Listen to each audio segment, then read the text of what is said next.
Hello नमस्कार मित्रों, मैं प्रियंका द्विवेदी स्वागत करती हूँ आप सभी का आपके अपने चैनल प्रियंका हिंदी एकेडमी में। साथियों, हम सभी जो है बिहार शिक्षक भर्ती जो तिथि 10/12/2023 को हुई थी, है ना, यानी कि 10 दिसंबर 2023 को जो हुई थी, उसमें जो भाषा से संबंधित जो प्रश्न बने थे उन सभी प्रश्नों को हम देखते हैं। जैसे भाषा से संबंधित प्रश्न जो क्वालिफाइंग होते हैं हमारे, जिसमें 8 प्रश्न इंग्लिश के होते हैं और बाकी 22 प्रश्न जो है हिंदी से होते हैं। तो उन्हीं हिंदी के प्रश्नों को हम सभी देखेंगे। यह सभी के लिए उपयोगी है, वो चाहे जिस सब्जेक्ट से हो, ठीक है। तो ये सामान्य हिंदी है। आगे देखते हैं हम सभी इसके प्रश्नों को देखते हैं। और ये जो है इसका प्रश्न, हाँ, 8 तक जो है इंग्लिश के प्रश्न होते हैं, बाकी हिंदी को हम सभी करेंगे। हिंदी से संबंधित जो प्रश्न हैं उन्हें हम सभी देखेंगे। तो हिंदी में जो 9वां प्रश्न है, यह जो हिंदी से संबंधित सभी प्रतियोगी परीक्षा के लिए ये महत्वपूर्ण है और बिहार शिक्षक भर्ती TRE 3.0 री एग्ज़ाम जो है उसी को ध्यान में रख करके ये किया जा रहा है, जो 19 से जो है स्टार्ट है परीक्षा। तो ये 6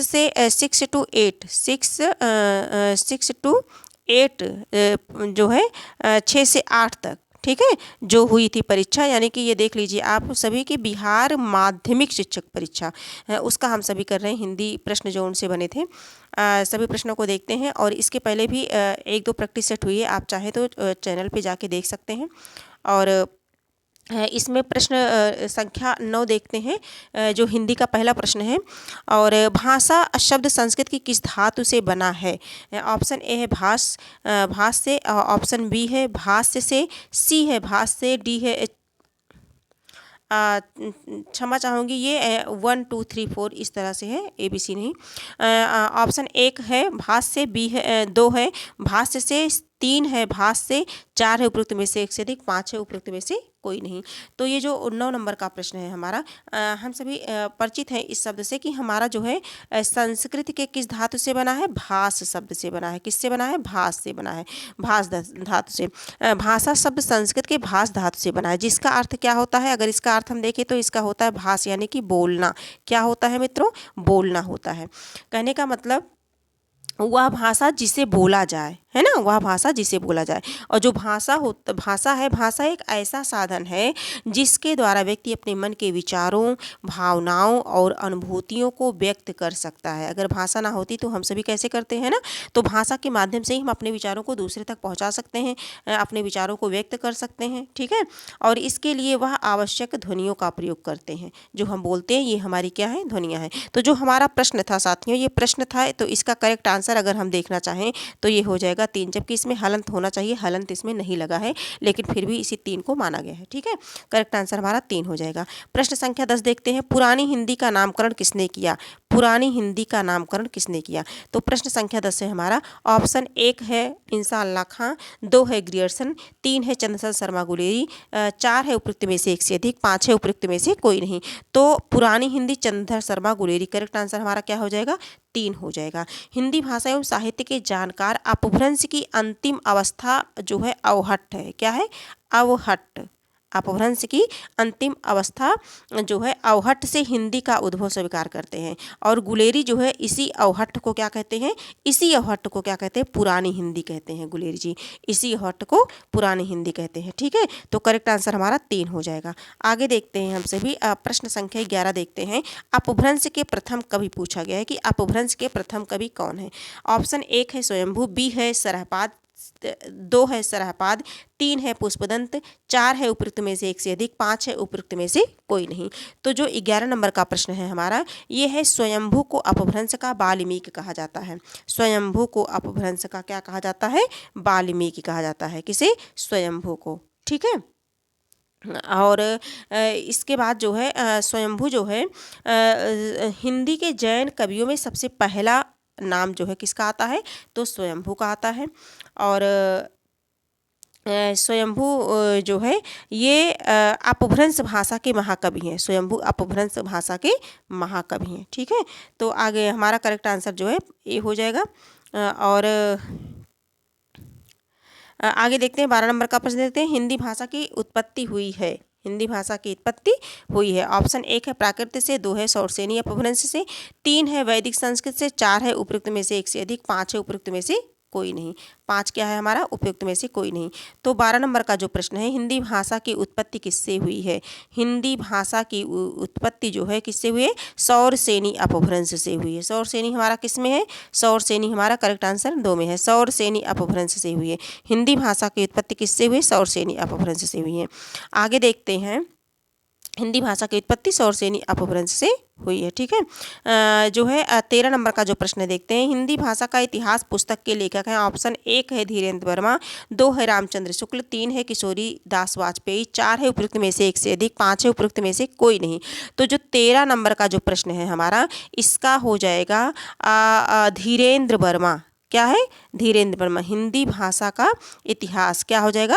धीरेन्द्र वर्मा। करेक्ट आंसर हमारा ए हो जाएगा। ठीक है, धीरेन्द्र वर्मा एक भारतीय कवि और लेखक हैं। वे हिंदी और ब्रज भाषा में लिखते थे। हिंदी और ब्रज भाषा में लिखते थे। ठीक है, आगे देखेंगे, अगला प्रश्न हम सभी देखेंगे। 14 नंबर का जो प्रश्न है, पश्चिमी हिंदी की उत्पत्ति किस अपभ्रंश से हुई है? जो पश्चिमी हिंदी है, इसकी उत्पत्ति किस अपभ्रंश से हुई है?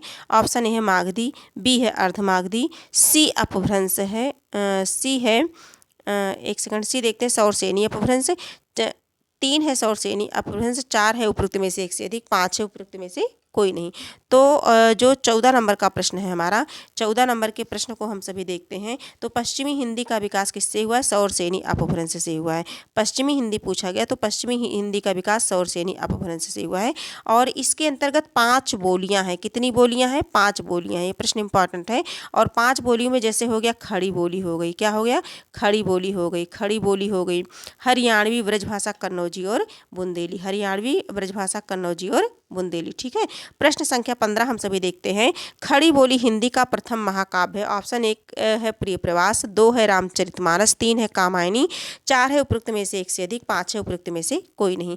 तो जो 15 नंबर का प्रश्न है, खड़ी बोली हिंदी का प्रथम महाकाव्य, खड़ी बोली, तो ये क्या है? प्रिय प्रवास है। करेक्ट आंसर हमारा ए हो जाएगा। प्रिय प्रवास खड़ी बोली का प्रथम महाकाव्य है।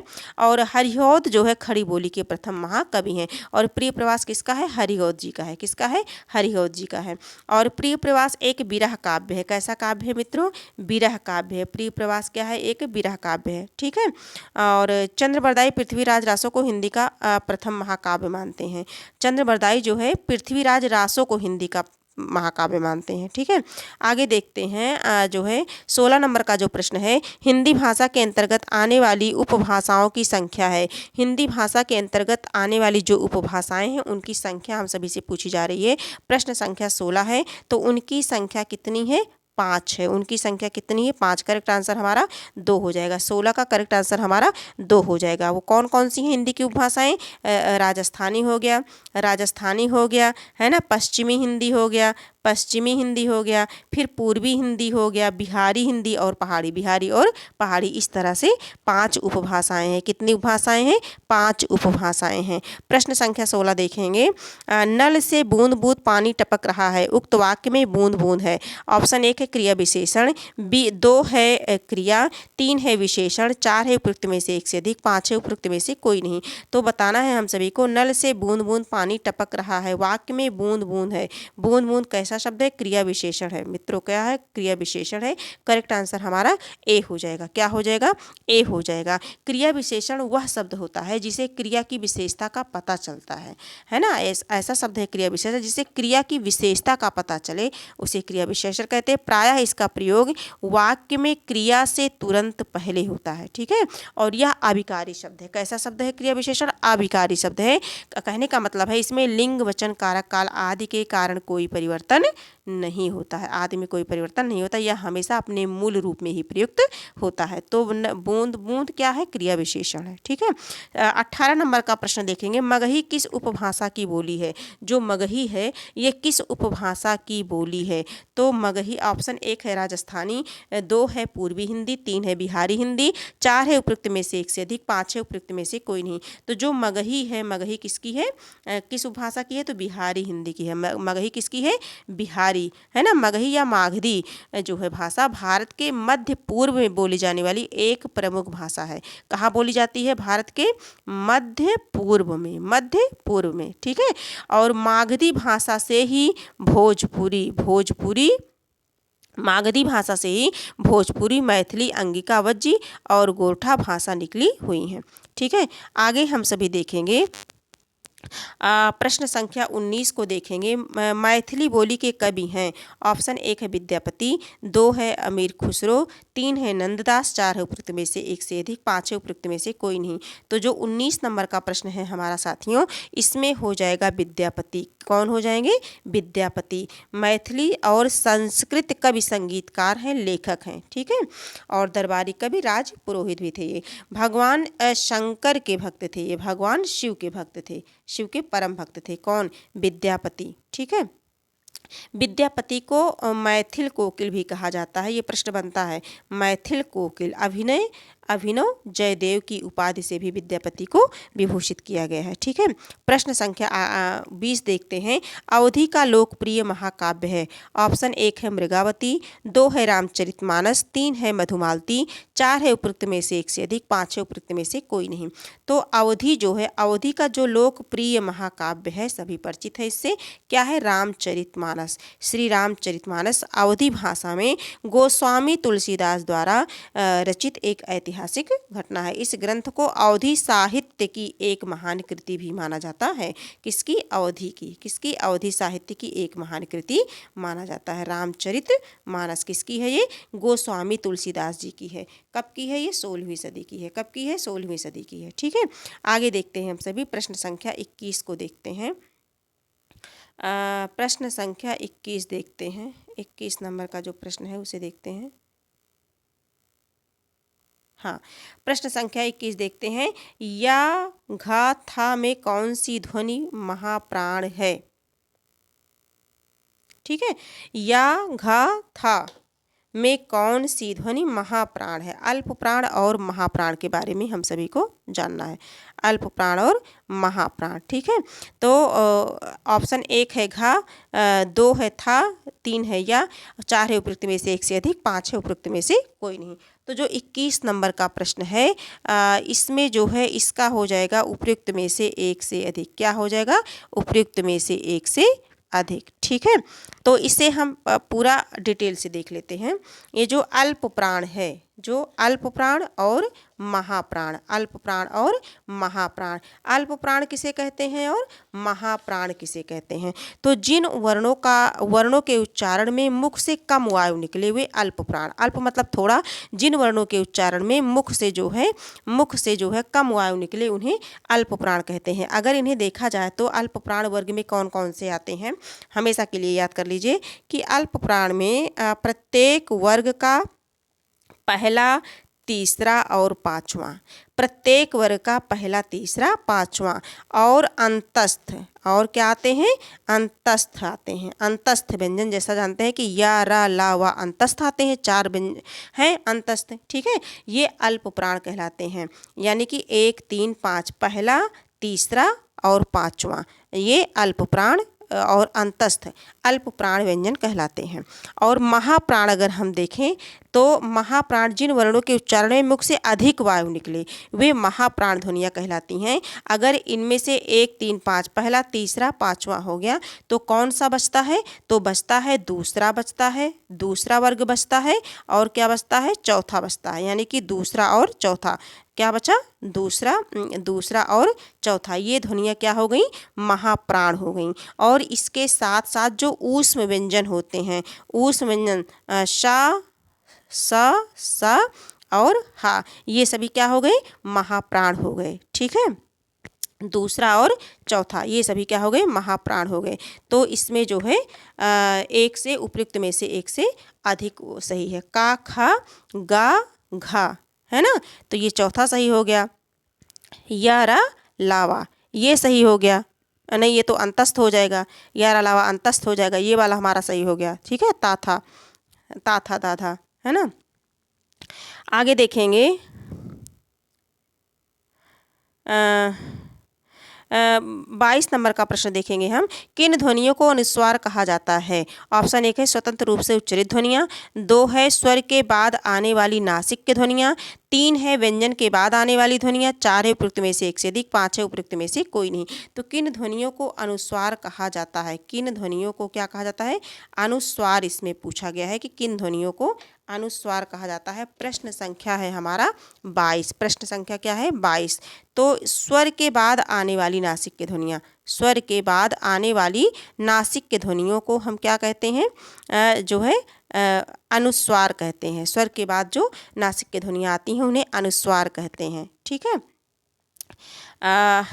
अनुस्वार, अनुस्वार है ना, किसे बोलते हैं? जो ये बिंदी होती है ये अनुस्वार हो गया, और ये जो चंद्र बिंदी हो गई इसे क्या बोलते हैं? अनुनासिक बोलते हैं। क्या बोलते हैं इसे? अनुनासिक बोलते हैं, इसे अनुस्वार बोलते हैं। ठीक है। और जो इस तरह से हो गया इसे विसर्ग बोलते हैं। क्या बोलते हैं? विसर्ग बोलते हैं। और निरनुनासिक बोलते हैं जिसपे कोई मात्रा ना हो, जैसे का, खा, गा। इस पे ना तो चंद्र बिंदी है ना तो अनुस्वार है ना। क्या है ये? बिना किसी से बिल्कुल स्वतंत्र है। ठीक है। तो ये का, खा, गा ये क्या है? निरनुनासिक शब्द है। ठीक है। आगे देखते हैं हम सभी प्रश्न संख्या। तो इसका जो करेक्ट आंसर हो जाएगा बी, दूसरा हो जाएगा। क्या हो जाएगा? दूसरा हो जाएगा। आगे देखेंगे जो है 23 नंबर का प्रश्न हम देखेंगे। ससुराल शब्द में कौन सा प्रत्यय शब्द प्रयुक्त है? ऑप्शन 1 है राल, 2 है आल, 3 है अल, 4 है उपयुक्त में से एक से अधिक, 5 है उपयुक्त में से कोई नहीं। तो ससुराल में कौन सा प्रत्यय लगा है? तो करेक्ट आंसर अगर इसका हम सभी देखना चाहें 23 का तो 2 हो जाएगा। क्या हो गया? ससुर प्लस आल, ससुराल हो गया। ठीक है। इसमें जो है आल प्रत्यय लगा है और ससुर क्या है? मूल शब्द है। ससुर क्या है? मूल शब्द है। यहाँ पर मूल शब्द ससुर एक संज्ञा विशेषण है जिसमें तद्धित प्रत्यय लगा है। ठीक है। आल शब्द जुड़ जाने से ये ससुराल शब्द हो गया है। और प्रत्यय वे शब्द होते हैं, सभी परिचित हैं, कि जो दूसरे शब्द के अंत में जुड़ करके उस शब्द के अर्थ को क्या करते हैं? एक नया रूप देते हैं, मतलब उसके अनुरूप परिवर्तन उत्पन्न कर देते हैं, है ना। शब्द के अंत में जुड़ करके उसके अर्थ को बदल देते हैं। ठीक है। वे प्रत्यय कहलाते हैं। उपसर्ग शब्द के प्रारंभ में लगते हैं। तो आगे देखेंगे 24 नंबर का जो प्रश्न है, किस समास में अंतिम पद प्रधान होता है? ऑप्शन 1 है तत्पुरुष, 2 है बहुब्रीहि, 3 है द्वंद्व, 4 है उपयुक्त में से एक से अधिक, 5 है उपयुक्त में से कोई नहीं। तो किस समास का अंतिम पद प्रधान होता है? देखिए पूर्व पद और अंतिम पद, समास में 2 पद होते हैं। एक को पूर्व पद और अंतिम को पद को क्या बोलते हैं? उत्तर पद बोला जाता है। अंतिम पद को उत्तर पद बोला जाता है। तो इसका जो है अगर करेक्ट आंसर 24 का हो जाए तो तत्पुरुष समास हो जाएगा। क्या हो जाएगा? तत्पुरुष समास। उत्तर पद प्रधान तत्पुरुषा, उत्तर पद यानी कि अंतिम पद, है ना। तत्पुरुष समास में। बहुब्रीहि समास में कोई तीसरा पद प्रधान होता है, कोई तीसरा पद प्रधान होता है। और द्वंद्व समास में दोनों पद प्रधान होते हैं। द्वंद्व समास में दोनों पद प्रधान होते हैं। तो इस तरह से 24 नंबर का प्रश्न हो गया हमारा। प्रश्न संख्या 25 देखते हैं। बहुत ज़्यादा नहीं है, 30 तक ही है और बहुत ज़्यादा टाइम नहीं लगेगा। अनेकार्थी शब्द टीका का अर्थ कौन सा नहीं है? पूछा गया है अनेकार्थी शब्द टीका, टीका का कौन सा नहीं पूछा गया है? तिलक, पार्श्व, फलदान। क्या है? फलदान। उपयुक्त में से एक से अधिक, उपयुक्त में से कोई नहीं। तो जो 25 नंबर का प्रश्न है हमारा, इसका जो करेक्ट आंसर हो जाएगा वो हो जाएगा पार्श्व। क्या हो जाएगा? पार्श्व। नहीं पूछा गया है तो पार्श्व हो जाएगा। तिलक का अर्थ होता है तिलक आभूषण। ठीक है। मतलब तिलक का मतलब होता है जैसे मस्तक पर बनाया हुआ विशेष प्रकार का एक चिन्ह होता है तिलक, है ना। सभी परिचित है इससे, तिलक सभी लोग लगाते भी हैं। ठीक है। आगे देखेंगे। और आभूषण का अर्थ होता है गहना। ठीक है। आगे अगला देखते हैं 26 नंबर का प्रश्न देखते हैं। कण, चिन्ह तथा शून्य किस एक शब्द के अनेकार्थी शब्द हैं? कण हो गया, चिन्ह हो गया तथा शून्य किस एक शब्द के अनेकार्थी शब्द हैं? तो जो 26 नंबर का प्रश्न है देखेंगे। ऑप्शन 1 है पतंग, 2 है भाव, 3 है भेद, 4 है उपयुक्त में से एक से अधिक, 5वां है उपयुक्त में से कोई नहीं। तो जो 26 का है उपयुक्त में से कोई नहीं। 26 का जो आंसर है वो हमारा उपयुक्त में से कोई नहीं हो जाएगा, है ना। बिंदु शब्द के अनेकार्थी शब्द है कण, चिन्ह और शून्य। कण, चिन्ह और शून्य। बिंदु शब्द के सही से प्रश्न देखेंगे। बिंदु शब्द के अनेकार्थी शब्द कर्ण, चिन्ह और शून्य हैं। हर भाषा में कुछ शब्द ऐसे होते हैं जिनके एक से अधिक अर्थ होते हैं, ठीक है, जिनके एक से अधिक अर्थ होते हैं। ये वाक्यों के साथ मिलकर अलग अलग अवसरों पर अलग अलग अर्थ देते हैं, है ना, जैसा वाक्य होगा उस तरह से अलग अलग अर्थ को देते हैं। इन शब्दों को अनेकार्थी शब्द कहा जाता है। कविताओं में अनेकार्थी शब्द का प्रयोग विशेष रूप से यमक और अलंकार में प्रयोग किया जाता है, ठीक है। तो इसका जो 26 का जो है इसमें कोई नहीं होगा। कण, पतंग, भेद, भाव, चिन्ह और शून्य, तो इसका कोई नहीं होगा, 5 होगा, ठीक है, अलग है, सारे अलग हैं। 27 का जो हो जाएगा, हिंदी में ह्रस्व स्वर कौन से हैं, है ना, ह्रस्व स्वर और दीर्घ स्वर, ठीक है, ह्रस्व और दीर्घ, है ना, जैसे आ क्या है, ह्रस्व है, और आ ये क्या हो गया, दीर्घ हो गया। तो इसमें ह्रस्व पूछा गया है, तो ह्रस्व क्या है, आ और ई है ना, आ और ई है। तो 27 का जो है, 27 का करेक्ट आंसर हमारा ए हो जाएगा, 27 का करेक्ट आंसर ए हो जाएगा। और 28 नंबर का प्रश्न देखते हैं। देखिए जो आगे है 28 नंबर का जो प्रश्न है, देखते हैं। हिंदी वर्णमाला में महाप्राण व्यंजन है। हिंदी वर्णमाला में महाप्राण व्यंजन है। ऑप्शन ए है खा और घा, खा और घा। 2 है ता और दा। 3 है पा और मा, और चौथा है उपयुक्त में से एक से अधिक, और 5वां है उपयुक्त में से कोई नहीं। तो जो 28 नंबर का प्रश्न है हमारा, ये हो जाएगा खा और घा, खा और घा। महाप्राण जो है दूसरा और चौथा, है ना, का हो गया, खा हो गया, गा हो गया और घा हो गया, ठीक है, अंगा। तो बताया गया 1, 3 और 5, है ना, 135, ठीक है, ये क्या हो गए, अल्प प्राण हो गए। तो महाप्राण हम सभी से पूछा गया है, तो दूसरा और चौथा जो बचते हैं वो महाप्राण हो जाते हैं। तो दूसरा खा हो गया और चौथा जो है घा हो गया।